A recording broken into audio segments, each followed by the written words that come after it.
గన్నవరం మాజీ MLA Vallabhaneni Vamsi police విచారణ నేటి నుండి ప్రారంభం కానుంది. ఎస్సీ ఎస్టీ ప్రత్యేక న్యాయస్థానం వంశీని 3 రోజుల పాటు పోలీసు కస్టడీకి అనుమతించిన నేపథ్యంలో ఆయనను ఈ రోజు నుండి పోలీసులు విచారించనున్నారు.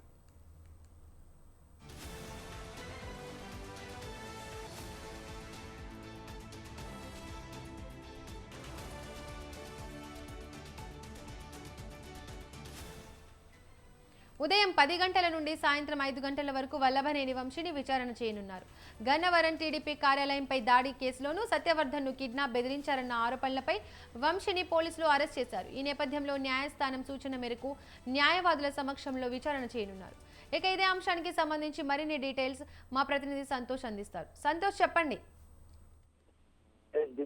ఏదైతే సత్యవర్ధన్ టీడీపీ లో కనపడినటువంటి సత్యవర్ధన్ కిడ్నాప్ అదేవిధంగా దాడి కేసులో భాగంగా వల్లభనేని వంశీని అరెస్ట్ చేసి ఇటు రిమాండ్ ఖైదీగా అయితే కనుక విజయవాడ సబ్ జైల్లో ఉండడం జరుగుతా ఉంది. ఈ నేపథ్యంలోనే కస్టడీ పిటిషన్ అయితే కనుక కోర్టులో వేయగా ఇటు 10 రోజులు కస్టడీ కొరగా అయితే కనుక ఇటు విజయవాడ ఎస్సీ ఎస్టీ ప్రత్యేక న్యాయస్థానం మొత్తం 3 రోజులు ఇటు కస్టడీకి అనుమతి ఇవ్వడం జరిగింది. అయితే ఉదయం 10 గంటల నుంచి సాయంత్రం 5 గంటల వరకు కూడా కొనసాగేటువంటి ఈ యొక్క విచారణలో భాగంగా పోలీసులు ఈ రోజు నుంచి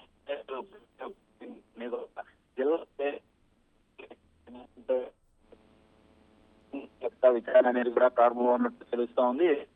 సత్యవర్ధన్ ఇచ్చినటువంటి కీలకమైనటువంటి వాంగ్మూలం, అదే విధంగా ఇటీవలే టీడీపీ కార్యాలయంలో కొల్లు రవీంద్ర విడుదల చేసినటువంటి సీసీ ఫుటేజ్ ఆధారంగా ఇటు వల్లభనేని వంశీని విచారించే అవకాశాలు కూడా కనబడుతున్నట్టు తెలుస్తా ఉంది. ఏదైతే అరెస్ట్ చేసి ఇటు విజయవాడ కృష్ణలంక పోలీస్ స్టేషన్ తీసుకొచ్చిన అనంతరం కూడా వల్లభనేని వంశీని విచారించినప్పటికీ కూడా ఎటువంటి సమాచారం లేకపోవడం, అదే విధంగా మీ దగ్గర మీకు తెలుసుగా అన్న సమాధానం ఇవ్వడంతో ఇప్పుడు ఈ 3 రోజులు ఏ విధంగా స్పందిస్తారా అన్న దానికైతే కనుక ఉత్కంఠ కొనసాగబోతా ఉంది. అదే విధంగా ఇటు వల్లభనేని వంశీకి సంబంధించినటువంటి డేటా ఆధారంగా, అదే విధంగా ఇటు వాట్సాప్ కాల్స్ ఆధారంగా కూడా ఇటు కొన్ని కీలకమైనటువంటి ప్రశ్నలకి కనుక సంధించే అవకాశాలు కూడా కనబడతా ఉన్నట్టు తెలుస్తా ఉంది. అయితే ఇటు ఈ కస్టడీలో భాగంగా 3 రోజులు న్యాయవాదుల సమక్షంలో అయితే కనుక విచారించనున్నట్టు కూడా తెలుస్తా ఉంది. అదే విధంగా ఇటు విచారణలో భాగంగా ఎటువంటి సమాధానాలు అనేది కూడా ఇటు రాబడతారా అన్న దానిపై అయితే ఉత్కంఠ కొనసాగుతోంది. ఈ వచ్చిన దాన్ని బట్టి కూడా ఇటు బెయిల్ పిటిషన్ పై కూడా ఇటు పోలీసుల తరపు న్యాయవాదుల వాదనలు అనేది కూడా కొనసాగే అవకాశాలు కూడా కనబడుతున్నట్టు తెలుస్తా ఉంది. ఎందుకంటే వల్లభనేని వంశీ ఈ యొక్క కేసులో